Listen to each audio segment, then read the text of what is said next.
Un hombre había vivido muchos años, ¿no? En la calle, ¿no? Como un mendigo.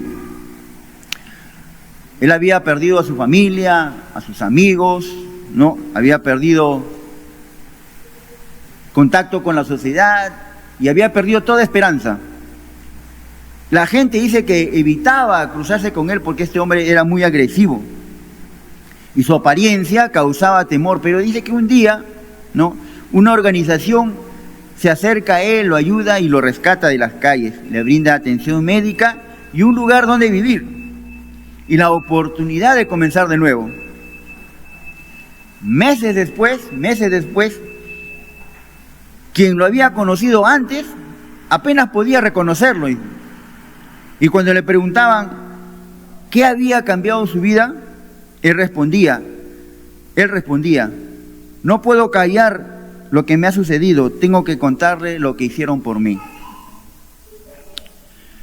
¿Por qué inicio con esta breve ilustración? Porque así como este hombre que había sido transformado, ¿no?, este hombre de la ilustración que había sido transformado, sentía la necesidad de contar, ¿no?, su historia, este hombre endemoniado gadareno, ¿no?, que había sido liberado por Jesús de esta legión de demonios que había tenido y que había pasado de vivir entre los sepulcros, ahora estaba sanado y liberado, ¿no?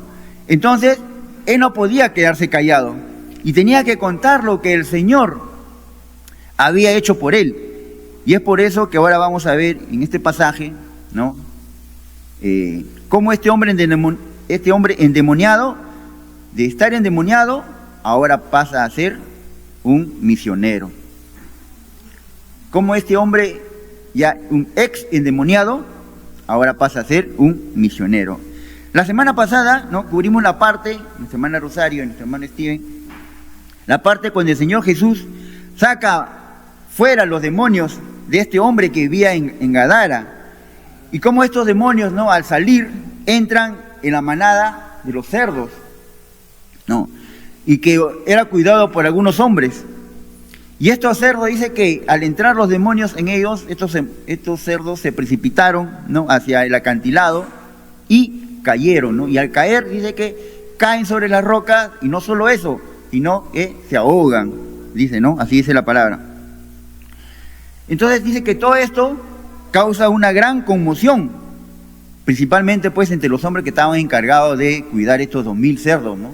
Ellos eran los encargados, y que de un momento a otro todos los cerdos se vayan al acantilado, se asustaron, ¿no?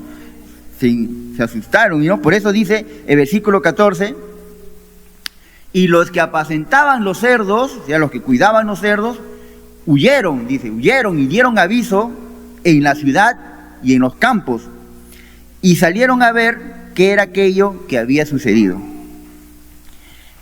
Entonces dice que estos hombres, pues, que estaban encargados de los cerdos, vieron cómo la manada, ¿no?, se precipitaba hacia el acantilado, y todo esto causó un gran escándalo. Yo creo que todos hemos escuchado, ¿no?, que algún cerdo, cuando es llevado a un lugar donde no quiere ir, hace bulla, ¿no? El cerdo es chillón, es gritón. Imagínense pues, hermanos, 2000 cerdos que no querían ir hacia donde ellos querían, porque no creo que los cerdos hayan querido ir hacia el acantilado, ¿no? Ellos eran llevados por los demonios. Entonces, causaron un gran alboroto, ¿no? 2000 cerdos. Y eso fue muy impactante, dice, para los hombres encargados de cuidarlo, por eso ellos que salen corriendo a dar aviso a la ciudad, ¿no?, y por los campos. Ahora, uno podría pensar, pero bueno, ya murieron estos 2000 demonios que estaban dentro de este hombre, entonces, ahora sí, va a significar que ya está todo controlado, ¿no? Que ya la influencia de los demonios ya se terminó con la muerte de estos 2000 demonios.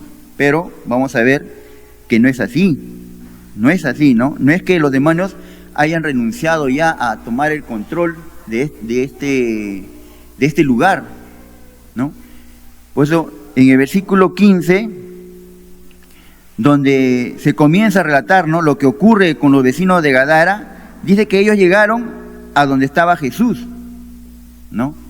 Pero no sé si usted lo ha visto, lo ha leído o en otra oportunidad ha escuchado, que este relato del endemoniado gadareno, ¿no?, como se le conoce, son dos historias paralelas, ¿no? Primero es el relato del endemoniado, ¿no?, cómo es liberado. Y el segundo relato es, ahora, ¿cuál es la actitud de los vecinos de la comunidad de Gadara? ¿Cuál es la actitud? Primero es la liberación del endemoniado y ahora vamos a ver cuál es la actitud que toma, ¿no?, los vecinos, la comunidad de este lugar. Entonces son dos historias paralelas, ¿no? Si nosotros pusiéramos, ¿no?, en una pantalla, ¿no?, la liberación del hombre endemoniado y en otra pantalla la historia de la reacción de los vecinos, nos daríamos cuenta, ¿no?, que se asemejan mucho, tienen mucha similitud, por eso son dos historias paralelas, ¿no? Solo que la diferencia es que, ¿no?, en la liberación de del endemoniado gadareno, el autor son los demonios, el actor son los demonios, pero en el relato siguiente los autores son los vecinos de Gadara, ¿no? Pero el punto es este, hermano, que los dos, los endemoniados, ¿no?, mejor dicho, los demonios y los vecinos, la comunidad de Gadara, van a actuar de la misma manera. Y eso lo vamos a ver, ¿verdad? Dice, versículo 15, vienen a Jesús, empieza el versículo 15, vienen a Jesús. ¿Quiénes vienen a Jesús? Los vecinos, la comunidad de Gadara, ¿no? Es decir, Jesús estaba allí y los vecinos, al ser avisados, ¿no?, por estos hombres, salen de sus casas para irse a encontrar con Jesús. Lo mismo habían hecho los demonios, ¿no?, cuando poseían a aquel hombre en el versículo 2. ¿Qué dice el versículo 2?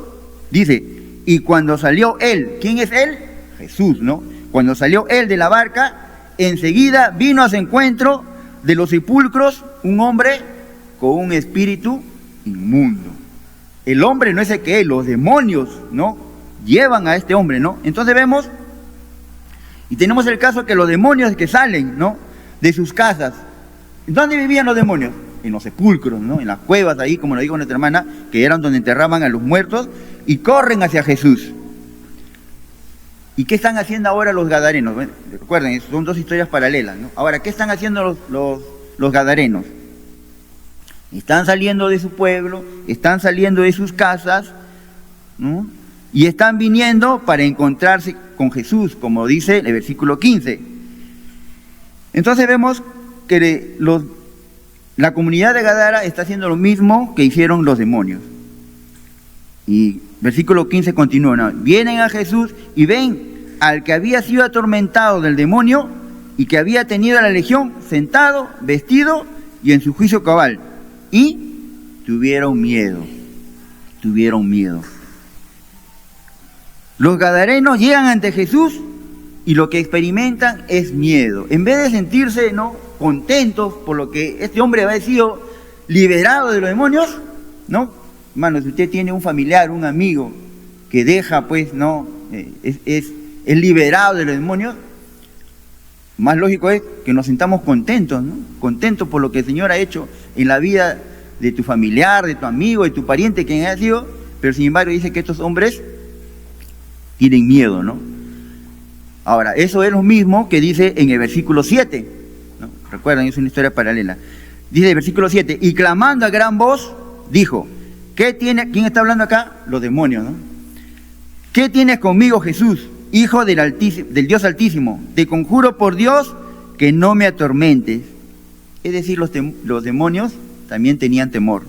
Y este temor también era lo que los vecinos de Gadara estaban experimentando. El mismo temor que tuvieron los demonios es el mismo temor que estaban experimentando la comunidad de Gadara, ¿no? Versículo 16 dice, y 17, y les contaron los que lo habían visto cómo le había acontecido al que había tenido el demonio, y lo de los cerdos, y comenzaron a rogarle que se fuera de sus contornos. ¿Por qué los vecinos de Gadara le piden a Jesús que se vaya, que no esté entre ellos? Primero porque tenían miedo, ¿no? Tenían temor de lo que Jesús podía hacer. Ellos querían que Jesús se vaya, ¿para qué? Para que Gadara continúe tal como estaba, ¿no? Tal como estaba, en ese estado, y que Jesús no les, así como le dijo a los demonios, que no se entromeciera, que no se metiera con ellos, así también, ¿no? Ellos le están diciendo, no, Señor, déjanos como estamos, que se vaya, ¿no? Es decir, que se retire de su contorno, ¿no? Recuerden que en el versículo 10 los demonios también le rogaban a Jesús que no los enviase fuera de la región. Lo mismo que están haciendo los de Gadara. ¿Por qué? Porque los demonios querían también, igual que los vecinos de Gadara, que querían que todo vaya igual, ¿no? Por eso le dicen a Jesús que se vaya. Los demonios no querían ser expulsados, ¿no?, de la región. ¿Para qué? Para seguir teniendo el control, ¿no?, de toda esa comunidad. Ahora que los gadarenos han llegado, ¿no?, después de la liberación de este hombre, igual le están diciendo al Señor Jesús, ¿no?, que se vaya de la región. Le están rogando, así como los demonios le rogaron, que no los expulsaran, ¿no? Es decir, podemos ver tres paralelos, ¿no? Tres paralelos. Primero, así como los demonios vinieron a Jesús, los gadarenos también vinieron a Jesús. Segundo, así como los demonios tuvieron miedo de la presencia de Jesús, los gadarenos también tuvieron miedo de la presencia de Jesús. Tercero, así como los demonios le suplicaron a Jesús seguir teniendo el control de la región, ahora los gadarenos le suplican a Jesús que se vaya de ahí, ¿no?, para que todo siga igual. Entonces podemos ver, hermanos, que los moradores de Gadara estaban haciendo lo mismo que los demonios. Lo mismo que los demonios se habían hecho. Por eso les digo que son historias paralelas, ¿no? Y esto nos deja ver algo, hermanos. Esto nos deja ver algo, ¿no? Que así como la actividad diabólica se puede manifestar en un hombre, ¿no? Claro, en un cristiano no, porque un cristiano está cubierto, ¿no?, por la sangre de Cristo, pero aquellos que están alejados de Dios, que no quieren saber nada de Dios, la actividad diabólica, ¿no?, así como este hombre endemoniado que vivía entre los sepulcros, ¿no?, que tenía ahí una fuerza sobrehumana, que se hacía daño a sí mismo, ¿no? Asimismo también las manifestaciones diabólicas se pueden ver en la sociedad, ¿no?, en la sociedad. ¿Por qué? Porque eso es lo que ocurrió aquí. No, este hombre es liberado, pero la comunidad estaba igual. La comunidad estaba igual, ¿no? Tal vez no se hacían lo mismo que este endemoniado, pero ellos también tenían lo mismo, ¿no? Estaban llenos de demonios. ¿Por qué? Porque le dicen al Señor Jesús que se vaya de ahí, ¿no? Que se vaya de ese lugar. En lugar de que los moradores estén agradecidos con el Señor, le ordenan, ¿no?, que se vaya. Y aquí surge una pregunta: ¿por qué lo hicieron? ¿Por qué lo hicieron? Porque la gente prefería, ¿no?, tener los demonios que la presencia de Dios. ¿Por qué el alcohólico prefiere seguir siendo alcohólico? ¿Por qué el drogadicto, así tú le hablas de la palabra, por qué el drogadicto prefiere seguir siendo drogadicto? ¿Por qué el adúltero prefiere seguir siendo adúltero? ¿Por qué el violento prefiere seguir siendo violento? ¿Por qué el que roba quiere seguir robando? ¿Por qué un hombre no quiere entregar su corazón a Jesús? Porque tiene miedo, tiene temor, tiene miedo al cambio. No quiere seguir así, en esa misma condición, ¿no? Tiene miedo al cambio, el cambio del comportamiento, de mentalidad, de pensamiento, ¿no? Es más fácil, hermano, pues seguir revolcándose en el pecado, ¿no? Es más fácil que entregar su vida al Señor. Pero mucha gente dice, cuando tú le compartes la palabra, yo mañana voy a cambiar. O más adelante voy a cambiar, o el próximo año voy a cambiar, pensando que ellos lo pueden hacer por sí mismos, ¿no? Y esto sabemos que no hace así. Pero un día lo haré, dice. Cuando quiero yo dejo la droga, dicen los drogaditos. Cuando yo quiero lo dejo. Un ludópata, dice, cuando yo quiero no, ya no dejo de ir al casino, ya no juego, ya no hago apuestas. Cuando yo quiero lo hago, dice. Y el adúltero igual, ¿no? Cuando, bueno, todos lo hacen, pero si no, yo también lo puedo dejar de hacer. Y esa es una trampa, ¿no?, que ellos mismos se ponen, ¿no? Es temor al cambio, hermano, porque el cambio significa responsabilidad, determinación, firmeza, a hacer lo contrario a lo que hacías antes. A dejar de pecar, ¿no? A entregar tu vida al Señor y hacer la voluntad de Dios ahora, ¿no? De ahí en adelante. Y eso no queremos, pues, y eso no quieren la mayoría de personas en su vida, ¿no? Esta gente echó a Jesús. ¿Por qué? Porque más les importaba los 2000 cerdos que habían perdido. O sea, más importante para ellos eran las cosas materiales, no que la vida de este hombre que había sido salvado, ¿no?, por el Señor Jesús. Al Señor Jesús no le importaba, ¿no?, que esos 2000 cerdos hayan ido al abismo y hayan muerto por salvar la vida de un hombre. Pero ellos no. Ellos vieron la pérdida material. No vieron la salvación de este hombre. Eso. Por eso le dijeron, Señor, vete. Ya hemos perdido 2000 cerdos, tú nos vas a hacer perder más, Señor, por favor. Y así es el hombre, ¿no?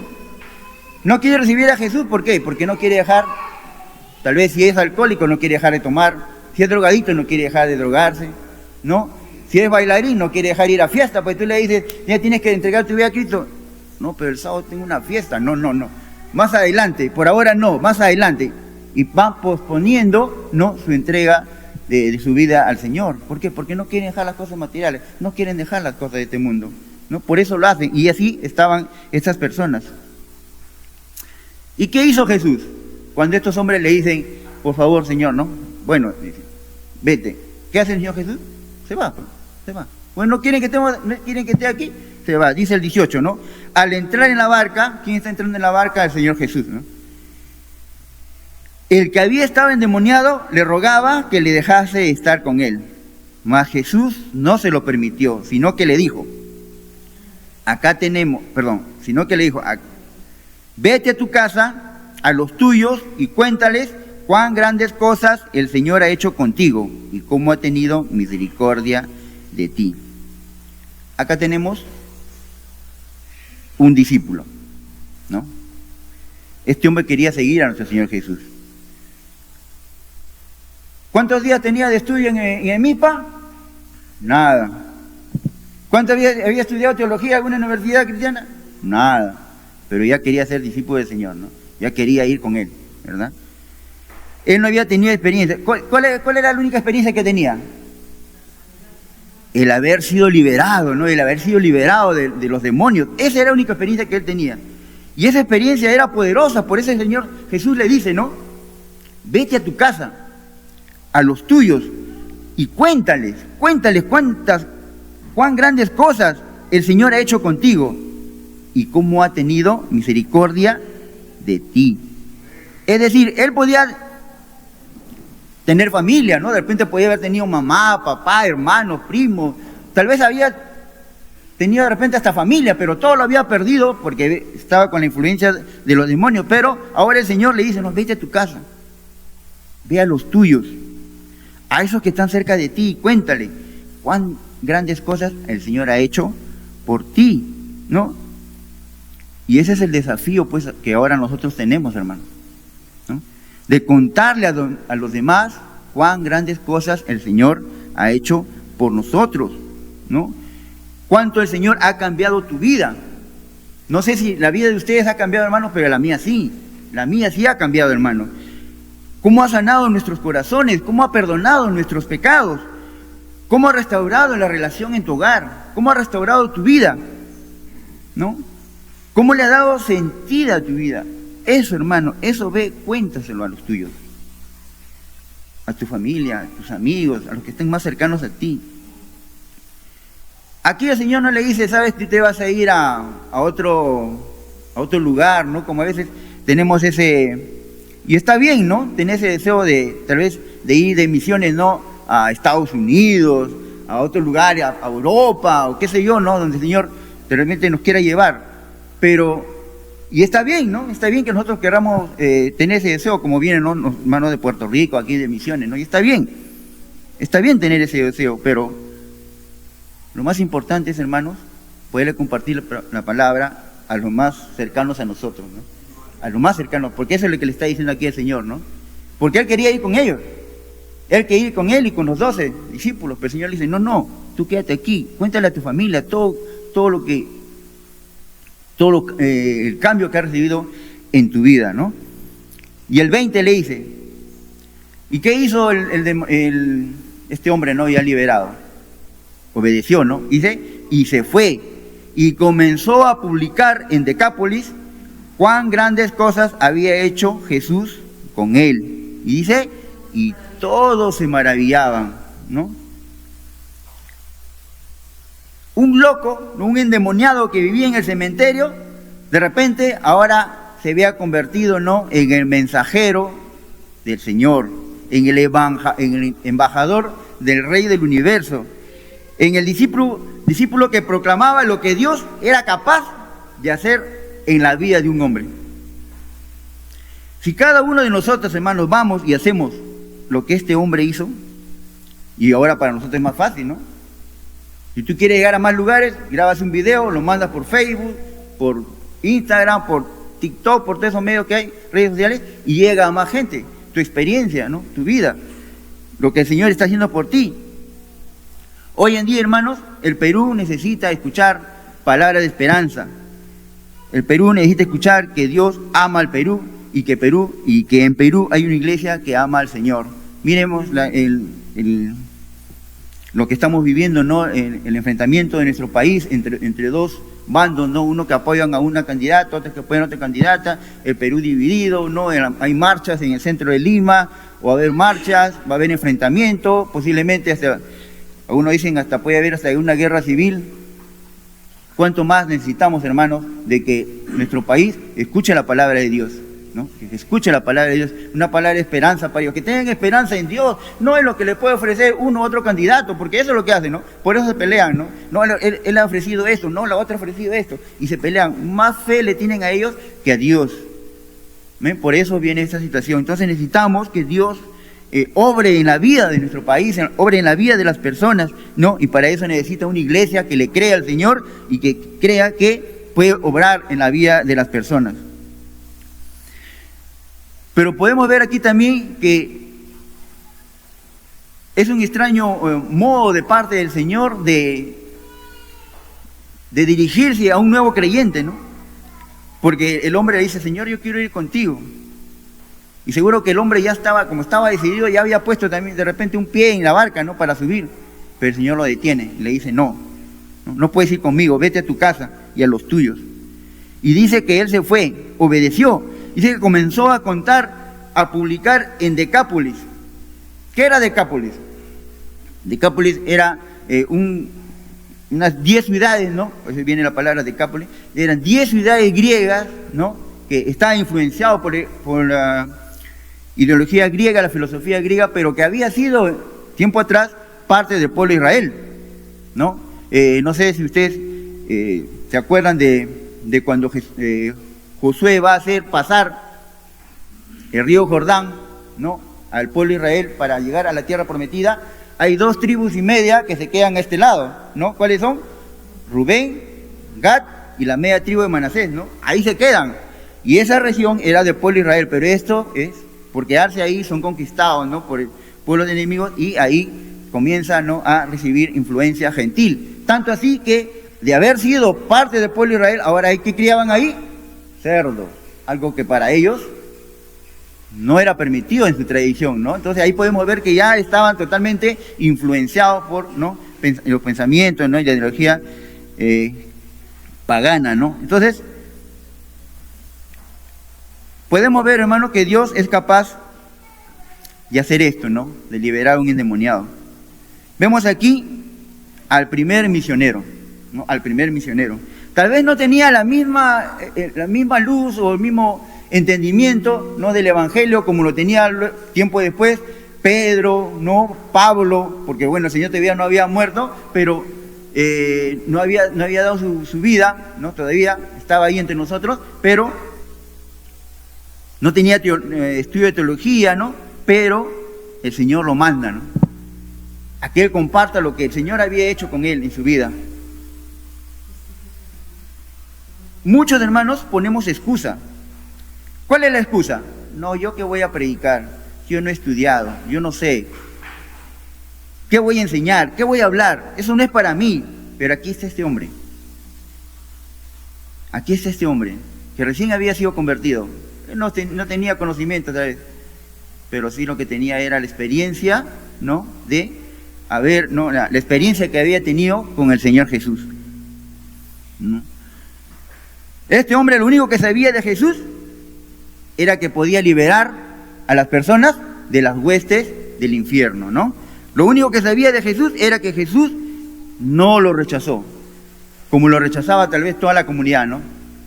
No lo rechazó, sino más bien lo liberó. Y eso fue suficiente. La pregunta es, ¿por qué muchos de nosotros como cristianos no hemos podido tener la misma pasión, ¿no? De ir y proclamar y compartir el Evangelio? ¿Por qué no tenemos esa misma pasión? Quizás no hemos sentido en verdad la liberación de nuestro interior. Quizás no hemos experimentado ese abrazo del Señor, ¿no? Tal vez no hemos experimentado esa sanidad en nuestros corazones heridos, lastimados que hemos traído del mundo. Porque cuando nosotros sentimos eso, hermanos, no hay barrera que nos pueda impedir nosotros poder compartir la palabra de Dios, ¿no? Rompemos todo obstáculo, todo muro, ¿no? Que se puede interponer y compartimos la palabra del Señor. Esto lo escuché de un pastor que decía, no, esta ilustración me pareció bueno, por eso lo copié aquí, ¿no? Dice que un borracho, no un alcohólico, fue convertido por el Señor. El Señor es el que convierte a las personas, nosotros no nos convertimos. A veces dicen, yo me convertí, no, el Señor nos convierte. Entonces, dice que un borracho fue convertido por el Señor y unos días después de su conversión se encuentra con uno de sus amigos que era pues un total escéptico, ¿no? De las cosas del Señor, y le pregunta, ¿no? Como en son de burla, ¿en verdad tú crees? ¿No? ¿En verdad tú crees? Como de repente a ustedes también una vez le han dicho, ¿en verdad tú crees que Jesús convirtió el agua en vino? ¿En verdad tú crees eso? Le preguntan, ¿no? En forma burlona. Y él le dice, ¿no? Yo no te puedo contestar esa pregunta. Pero lo que yo sí te puedo contestar, él le dice, es que el Señor en mi hogar ha convertido el vino en pan. Eso sí te puedo contestar. Eso es lo que hace el Señor, hermanos.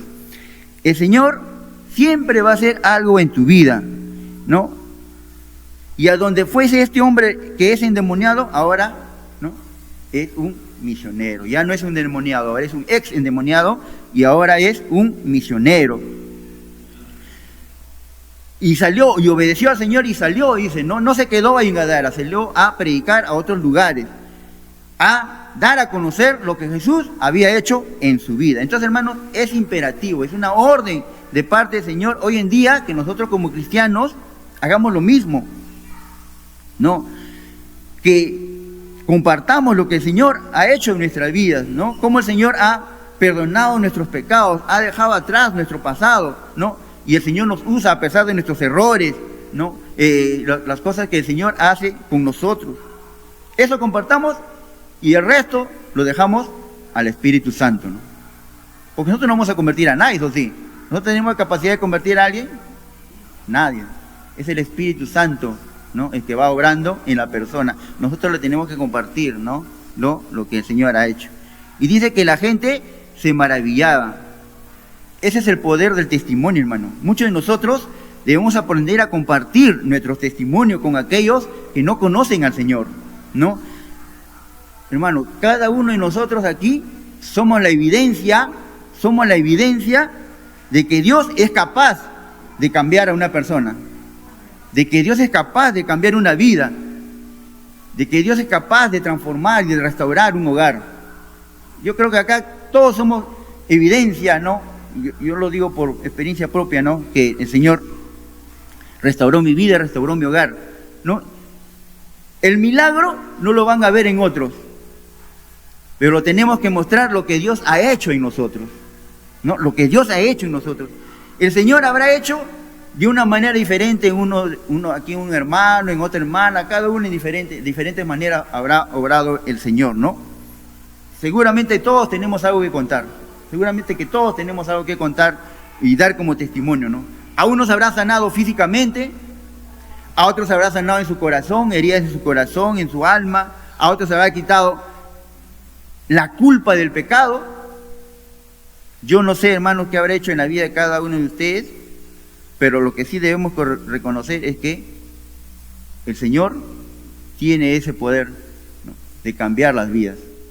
Del hombre más perdido que nosotros podamos conocer, nunca debemos de dar por descartado a alguien, ¿no? A veces nosotros decimos, no, este no lo cambia nadie, este ya está más perdido, este no.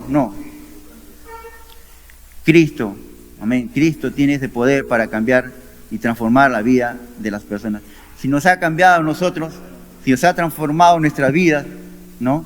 Si ahora ya no ponemos en primer lugar las cosas del mundo, sino ponemos en primer lugar las cosas de Dios. Por eso yo sé que muchos tienen sus padres, pero están aquí, ¿verdad? Muchos, bueno, aún tienen en primer lugar las cosas del mundo. Yo no digo que no hay que querer al Padre, pero tenemos que venir en primer lugar a dar honrar a nuestro Padre Celestial, y eso le estamos haciendo. ¿Por qué? Porque el Señor ha cambiado nuestro corazón, ha cambiado nuestra vida, ha restaurado nuestra vida. Entonces, hermanos, los gadarenos no vienen al Mesías, Él va a buscarlos, y nosotros somos ahora, ¿no?, las manos del Mesías para tocar a todos los gadarenos que están allá afuera, que no conocen de Dios. Ahora nosotros somos llamados, hermanos, a ir allá afuera, a compartir la palabra del Señor, a contarle nuestra experiencia, cómo el Señor ha cambiado nuestra vida. ¿Por qué? Porque Él nos ha dado la gran comisión, ¿no?, de ir por todo el mundo, ¿no? Y el mundo espera por nosotros, hermanos. Así que no te quedes sentado, no te quedes esperando, sal ya lo que este hombre hizo, y verás lo que Dios es capaz de hacer en la vida de las personas, y sobre todo en la vida de aquellos que están a tu lado, tu familia, tu padre, tu madre, tus hijos, tu familia, tus amigos, compañeros de trabajo. Tú verás cómo Dios va a obrar en la vida de estas personas, y tú serás un testimonio vivo, y tú serás una evidencia viva de que Dios cambia, de que Dios transforma. ¿Amén? ¿Es así o no es así? ¿Cambia la vida de las personas de Dios? Amén, Dios cambia y Dios transforma, hermano. Así que, hermanos, aquí tenemos a un ex endemoniado, ahora convertido en un misionero. Y nosotros también debemos seguir sus pasos. Amén. Vamos a orar, hermano.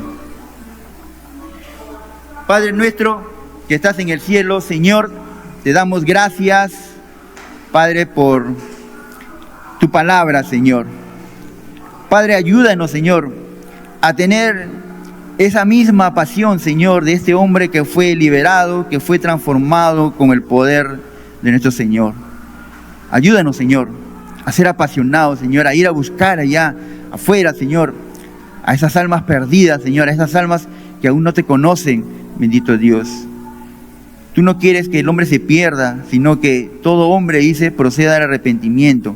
Bendito Dios, por eso las personas dicen que tú tardas tu venida, pero no, tú no la estás, no es que tardes tu venida, Señor, sino que estás esperando, Señor, que muchos más, Señor, no solo los que estamos aquí, Señor, sino que muchos más, Señor, se arrepientan, bendito Dios, vengan a ti, Señor, bendito Dios, y que tú, Señor, los salves, le des la salvación, la vida eterna.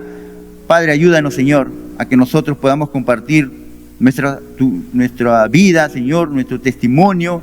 Tal vez no podamos, Señor, compartir la palabra, algunos que no podamos o no tengamos mucho conocimiento, Señor, pero sí, Señor, sabemos lo que tú has hecho en nuestras vidas, y eso, Señor, es un testimonio vivo, Señor, una evidencia viva de que tú, en verdad, Señor, cambias y transformas la vida de las personas cuando ésta se pone en tus manos, Señor.